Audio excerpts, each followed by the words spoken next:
Hare Krishna. Welcome you all in the class. आज की Monday class में आप सभी वैष्णवी का बहुत बहुत स्वागत है।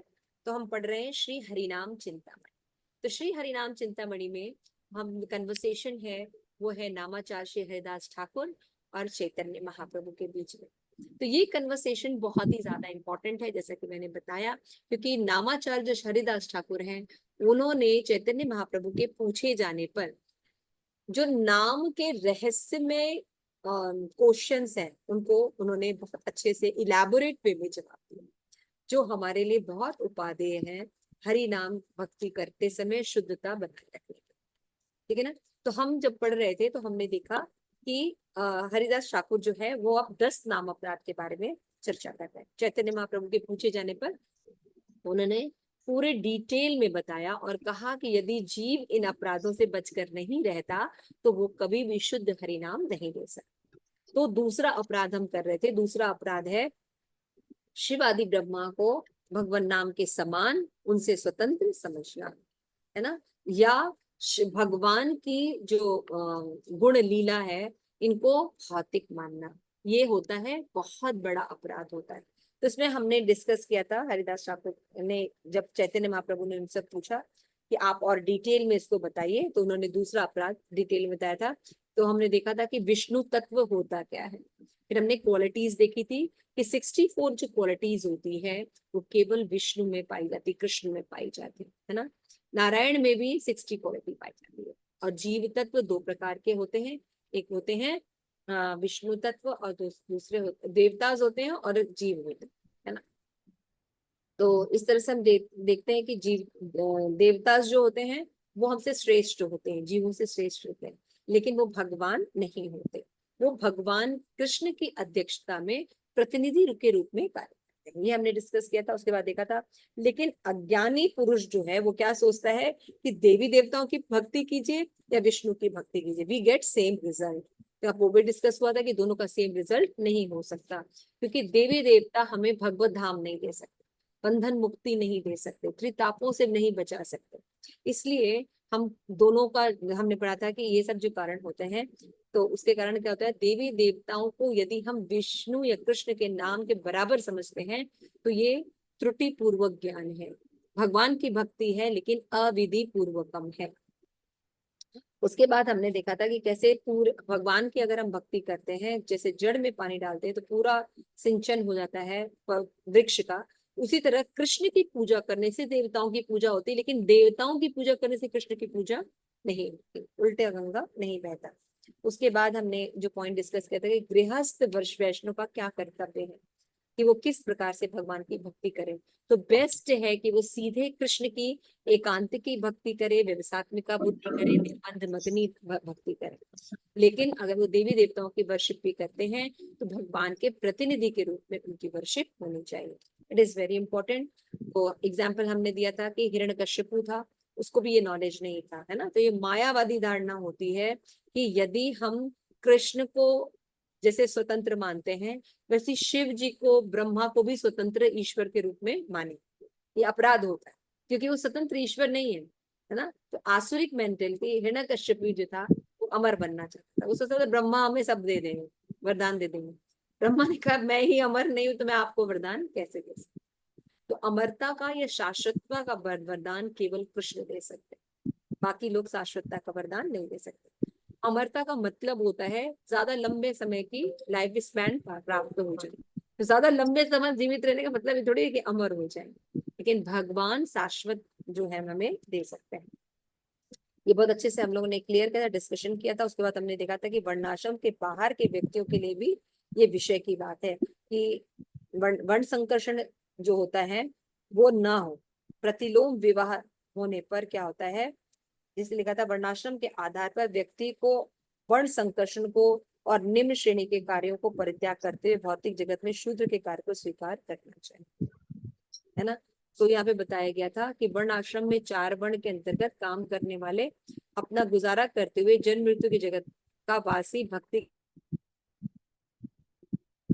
के मार्ग पर चल सकते, यानी भक्ति कोई भी कर सकता है। ऐसा नहीं कि उसके लिए केवल हमें संन्यास या ब्रह्मचर्य लेने की आवश्यकता, गृहस्थ भी भक्ति कर सकता है। तो हम किसी भी आश्रम में हो, किसी भी स्टेज में हो, हम उसको भगवान की भक्ति करने के लिए यूज कर सकते हैं।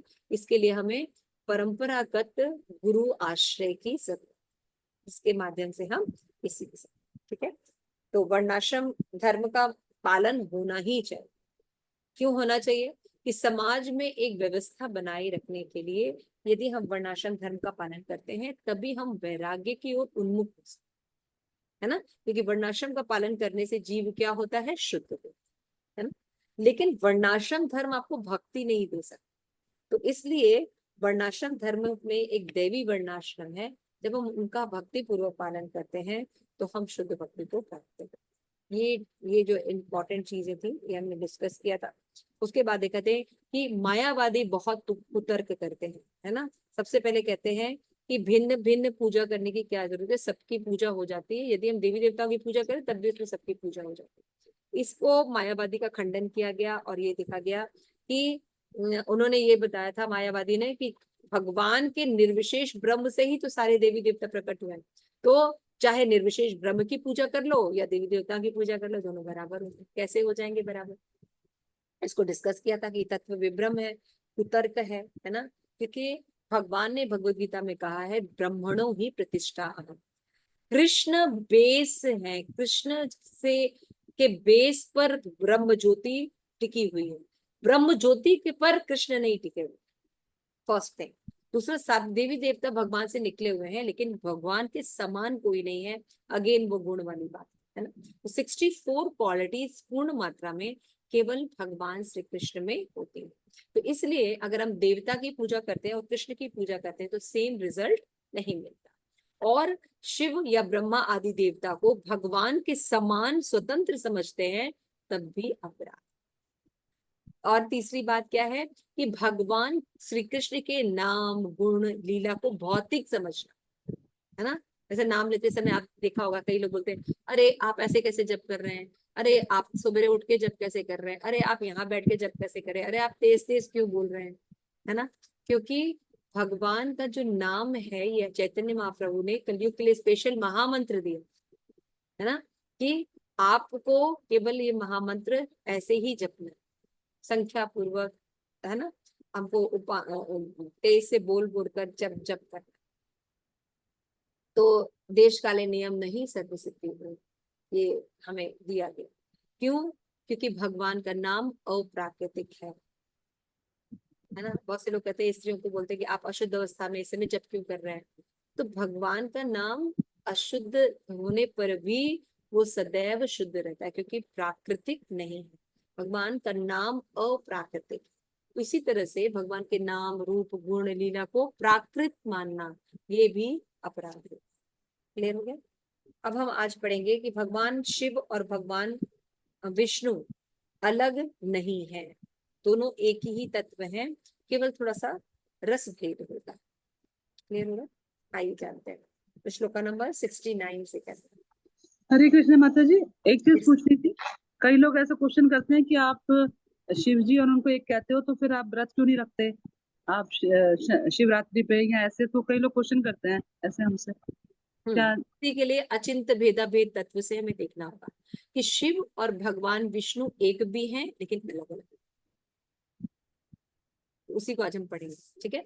नम ओम विष्णु पादाय कृष्ण प्रेष्ठाय भूतले श्रीमते भक्ति वेदांत स्वामी इति नामिने नमस्ते सारस्वते देवे गौरवाणी प्रचारिणे निर्विशेष शून्यवादी पाश्चात्य देशकारिणे जय श्री कृष्ण चैतन्य प्रभु नित्यानंद श्री अद्वैत गदाधर शिवासादि गौर भक्तवृंद।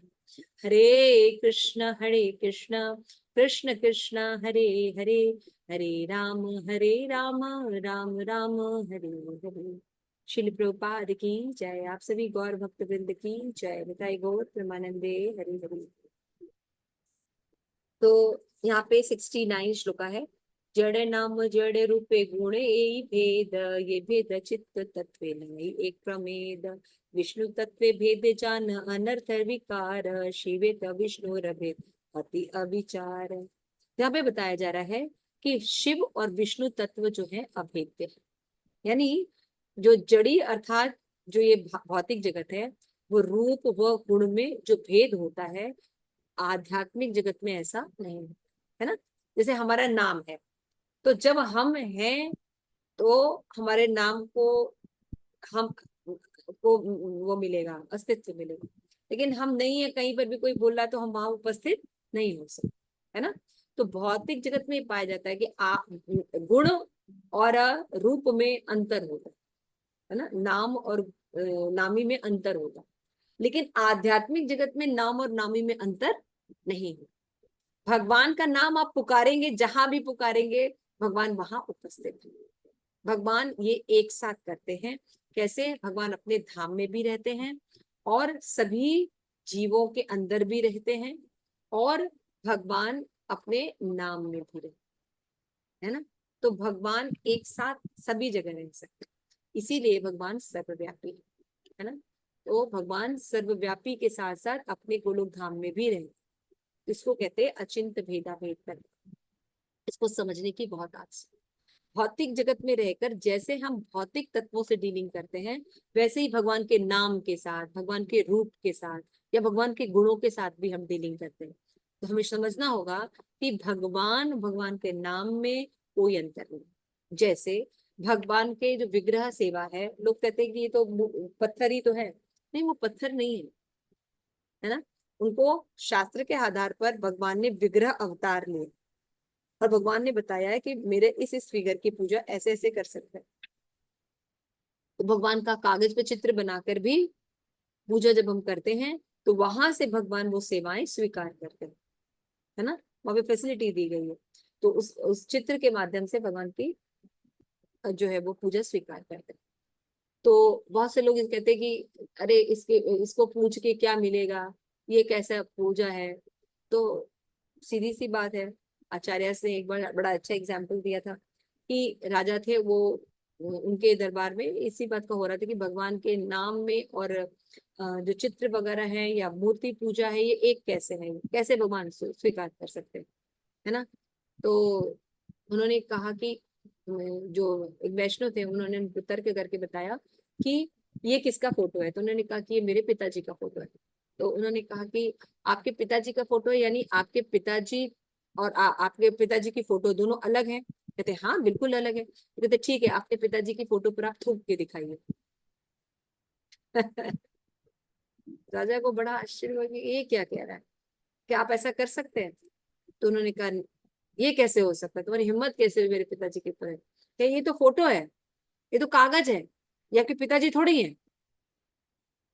लेकिन पिताजी का जो फिगर बना हुआ है, इससे वो पिताजी को रिप्रेजेंट करते।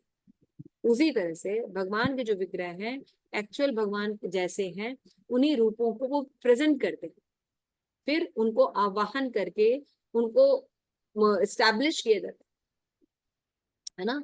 और तब विग्रह की सेवा की जाती है ना, प्राण प्रतिष्ठा की जाती है। और तो प्राण प्रतिष्ठित होने का मतलब ये है कि भगवान वहां उपस्थित रहे, भगवान वहां उपस्थित है। और चित्र हैं और भी नाम हैं, इनमें भगवान उपस्थित रहते हैं, क्योंकि भगवान के नाम में और भगवान में अंतर नहीं है। पहले ये समझ लो कि भगवान के विभिन्न अवतार हैं, भगवान से ही निकले हैं, इसलिए वो सभी बराबर हैं, लेकिन उनमें मात्रा का अंतर होता है। क्लियर हो रहा है? ये भेद जानना बहुत जरूरी है। तो पहले तो भौतिक जगत में ये भेद जानिए कि भौतिक जगत में नाम और नामी में अंतर होता है, लेकिन आध्यात्मिक जगत में नाम और नामी में अंतर नहीं होता। जब हम बोलते हैं हरे कृष्ण कृष्ण कृष्ण हरे हरे, हरे राम राम राम हरे हरे, साक्षात राधा और कृष्ण हमारे साथ, है ना। इस तरह से हमको समझना चाहिए। तो यही चिन्मय तत्व की या आध्यात्मिक जगत की विशेषता है। तो विष्णु तत्व में भेद ज्ञान ही नेक्स्ट अनर्थ है। ये अनर्थ है अगर हम भेद करते हैं कि नाम और नामी में अंतर है। नाम और नामी में अंतर नहीं होता, यानी साधन ही साध्य है, भगवान ही साधन है और भगवान ही साध्य है। This is the beauty of भक्ति। तो वे बताते हैं कि भौतिक नाम रूप द्वारा इंगित किए जाने वाले व्यक्ति से भिन्न होते हैं, परंतु आध्यात्मिक नाम और रूप उनके द्वारा इंगित नहीं होते, अलग अलग नहीं। यह सोचना कि भगवान विष्णु अपने नामों से अभिन्न है महान त्रुटि है और ये एक प्रकार का अनर्थ होता है। ठीक है, इसको कहते हैं तत्व विभ्रम। ठीक है, तो जब व्यक्ति को तत्व विभ्रम रहता है तो वो शुद्ध भक्ति नहीं कर सकता। शिव ब्रह्मा भगवान विष्णु से स्वतंत्र हैं, यह सोचना भी महान अपराध हो। क्लियर हो गया ये?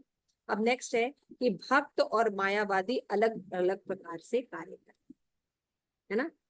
दोनों के कार्य में, दोनों के करने में अंतर होता है। क्या अंतर होता है कि जिन भक्तों ने भगवान कृष्ण के नाम की शरण ली है वे अन्य देवताओं को छोड़कर एकमात्र कृष्ण की ही भजन करते। हाँ, वे अन्य देवताओं, अन्य शास्त्रों की निंदा नहीं करते, बल्कि वे सभी देवताओं को श्री कृष्ण के दास में जाकर उनका आदर करते। ये समझ में आया? ये हमेशा भक्तों के बारे में क्लियर होता है। भक्तों को सभी पोजीशन क्लियर होती है, एक विजन हाई होता है। ठीक है, आगे चलो। तो उनके द्वारा की गई पूजा भगवान हरि ग्रहण नहीं करते और देवी देवताओं का प्रसाद नहीं लेना चाहिए। देवी देवताओं का प्रसाद लेने से अपराध होता है, ये ध्यान रखिए, जो कि शुद्ध भक्ति की साधना में बहुत बाधा पहुंचा। क्यों? क्योंकि जो देवी देवताओं को करते हैं उनको ठीक से कॉन्सेप्ट पता नहीं, वो सीधे देवी देवताओं को चढ़ाते हैं। कई लोग चढ़ाते भी नहीं, बस आगे रख देते हैं, तो इसको प्रसाद मान लेते हैं। देवी देवता बिना भगवान के खाए उनका उच्चिष्ट ही खाते हैं। अगर आप देवी देवताओं को चढ़ा भी देंगे तब भी वो स्वीकार नहीं करते, ये समझना चाहिए। तो सही सी प्रोसेस से अगर वो प्रसाद नहीं लगा हुआ है तो उसे किसी ने स्वीकार ही नहीं किया है, भूत प्रेतों ने खाया पिया है, तो उसका क्या होने। तो इसलिए भक्त लोग जो है, जो सकाम कर्मी लोगों के घर में चढ़ाया हुआ प्रसाद नहीं खाते, क्योंकि इससे भेद बुद्धि डेवलप होती है। तो जो शुद्ध भक्ति की साधना में बाधा पहुंचाते हैं, भक्त श्री कृष्ण की पूजा करके उनका प्रसाद देवी देवताओं को अर्पित करता है। ये अंतर है ना। भक्त जानता है कि मालिक को ऑफर करके जब प्रतिनिधि को दिया जाता है तो वो बड़े प्रसन्न होते हैं। देवी देवताओं को दिया हुआ कृष्ण प्रसाद लेने से अपराध नहीं होता। इस प्रकार देवी देवताओं को प्रसाद देना हरि भक्ति में बाधा नहीं डालती, जैसे कि जगन्नाथ जी में होता है ना। जगन्नाथ जी में क्या होता है, पहले जगन्नाथ जी को बढ़िया से भोग लगता है, फिर वही सारा प्रसाद विमला देवी को लगता है, उसके बाद सारी दुनिया में बांटा जाता है ना। वो प्रसाद खाने से शुद्ध भक्ति प्राप्त होती है, क्योंकि ये प्रोसेस सही है। तो भक्तों को ये तत्व ज्ञान होता है। तो शुद्ध भक्त श्री हरि नाम के चरणों में अपराधी कभी नहीं होते, क्योंकि वो कॉन्सिक्वेंसेस जानते, वो हरि नाम संकीर्तन करके भगवत प्रेम प्राप्त करते हैं और हमेशा हरि नाम की जय जयकार करते हैं। ठीक है ना। जैसे बोलते हैं नाम नामक शरण ए भक्त महाजन, एकेश्वर कृष्ण भजी छाड़े अन्य जन, अन्य देव अन्य शास्त्र निंदा नाही करे, कृष्ण दास बलि अन्न पूजा समादो ते, प्रतिदिन गृह भक्त निर्माल्य अर्पण, देव पितृ सर्व जीव करे न तर्पण। है ना। यथा यथा अन्य देव करे दर्शन, कृष्ण दास बलि तार करे न वंदन। मायावादी गण यदि विष्णु पूजा करे, प्रसाद निर्मल भक्त नहीं ले डरे। मायावादी हरि नामे अपराध होय, ताहार प्रदत्त पूजा हरि नाही लोय। अन्य देव निर्मल ग्रहण अपराध, शुद्ध भक्ति साधे सर्वदा साधे बाध। तबे यदि शुद्ध भक्त श्री कृष्ण पूजिया, अन्य देवे पूजा करे तब प्रसाद लिया। ठीक है ना। क्या बोल रहे हैं कि एक सदाचारी भक्त केवल हरि नाम का आश्रय ले, वो कृष्ण की पूजा केवल भगवान के रूप में करता है और अन्य देवताओं से दूर रहता, फिर भी वह देवताओं या शास्त्रों की निंदा कभी नहीं करता। तो भक्त में और मायावादी में अंतर है ना, कि वे भगवान कृष्ण के सेवक हैं ऐसा वो देवताओं को देखता है। ये कहते हुए वो देवताओं का सदैव सम्मान करता है। एक गृहस्थ भक्त प्रतिदिन भगवान कृष्ण के निर्माल अर्पित करके देवता पितरों व जन समान को प्रसन्न कर। क्यों? क्योंकि भगवान को अगर संतुष्ट किया जाए तो बाकी सारे लोग संतुष्ट हो। जब भी देवताओं के विग्रह को देखता है सोचता है कि वे भगवान कृष्ण के सेवक हैं और वो उनको प्रणाम करता है। क्लियर होगा, उन्हें सम्मान देता है, लेकिन भगवान की भक्ति करता है। अगर मायावादी लोग भगवान विष्णु की पूजा करते हैं तो वो ठीक से त्रुटि पूर्वक सेवा करते हैं, इसलिए उनके द्वारा दिए गए उच्चिष्ट या प्रसाद को कभी ग्रहण नहीं करना चाहिए। मायावादी भगवान कृष्ण के पवित्र नाम के अपराधी होते हैं, तो उनके द्वारा दिया गया उच्छिष्ट खाने पर हमारे अंदर वो भेद बुद्धि डेवलप हो जाती है। इसलिए हमें कृष्ण प्रसाद खाना और वैष्णव को सदैव साथ। अन्य देव निर्माल ग्रहण करने पर, इस तरह का उच्छिष्ट खाने पर अपराध लगता है। वैष्णव को ये सब जानना चाहिए, क्योंकि इससे शुद्ध भक्ति के मार्ग में अवरोध होता है। तो भक्त क्या करता है? भक्त बहुत ही सिंपल वे में काम करता है ना। जैसे कि हम लोगों ने पढ़ा था ना कि अगर कोई परम सत्य के बारे में पूछता है कि सत्य क्या है, तो वो सत्य किस तरह से बोलता है? बड़े यूनिक तरीके से वैष्णव सत्य बोलता है। अब आपको ये पता है तो ऐसा नहीं कि कोई मायावादी दे या कोई सकाम कर्मी आपको बुला के आपके घर में कीर्तन करे और आप ऐसे, नहीं नहीं हम नहीं खाएंगे। You take the prasad, you honour them and you give to someone. बाहर जाके किसी को भी दे दीजिए। You understood that? किसी मायावादी के शादी ब्याह में गए, हाँ यू कैन से मैंने खा लिया प्रसाद, it is very good, thank you. वो आपको देखने थोड़ी जा रहा। So this is the way to deny the things. और भी बहुत से वेज हो सकते हैं। वो इस तरह से कार्य करता है कि किसी का दिल नहीं दुखे, है ना। इस तरह से वेज वो बनाते हैं वैष्णव। क्यों? क्योंकि वो अंतर को जानते हैं, अपराध से बचते हैं, है ना। ये जानते। तो हमें जब किसी को भी देखना है तो हमें ये सब चीजों का ध्यान रखना चाहिए कि उनको ज्यादा हृदय में ठेस न। फिर अपराध की प्रतिक्रिया क्या होती है ना। तो यहाँ पे बता रहे और भी है कि भगवान मायावादी भक्त कृष्ण के पवित्र नाम के अपराधी होते, इसलिए उनके दिया गया प्रसाद भक्त स्वीकार नहीं करता, उनसे द्वेष नहीं करता। ये देवताओं से द्वेष के कारण ऐसा नहीं करता, लेकिन वो अपराधी होते हैं इसलिए। देवता को अर्पित भोजन भोगों के उच्चिष्ट को ग्रहण करना अपराध है। जब हम शुद्ध भक्ति करते हैं तो ये अवरोध उत्पन्न करेगा, परंतु ये शुद्ध भक्त भगवान कृष्ण की पूजा करके कृष्ण अर्पित प्रसाद को ग्रहण करता है। एक उच्चिष्ट को ग्रहण करना, इस तरह के उच्चिष्ट को ग्रहण करना अपराध नहीं होता। जैसे मैंने जगन्नाथ जी का एग्जाम्पल दिया, तो इस तरह का जो भगवान को ऑफर करके जब देवी देव को ऑफर करके दे रहे तो हम उसको ले सकते हैं। तो शुद्ध भक्त हरिनाम के प्रति अपराध नहीं करता, हरिनाम का कीर्तन करते हुए भगवान कृष्ण के शुद्ध प्रेम को प्राप्त करता है और हरिनाम उसको यशस्वी बना देता है। हरिनाम करने वाला व्यक्ति, शुद्ध भक्ति करने वाला व्यक्ति सदैव यशस्वी। और इसमें बताया जा रहा है भाई हमने पढ़ लिया कि देवी देवताओं के नाम को भगवान के समान नहीं समझना है, या भगवान के समान हर देवता को स्वतंत्र नहीं समझना है, या भगवान के नाम रूप गुणों को भौतिक नहीं समझना है। तो भाई इसका अगर मान लीजिए अपराध हो रहा है तो इसको दूर कैसे? तो बताते हैं, प्रमादे यद्यपि होए विष्णु ज्ञान, तबे अनुनापे करे विष्णु तत्व ध्यान। श्री विष्णु स्मरिया करी अपराध छे, यत्न देखे आ रहे अपराध हो।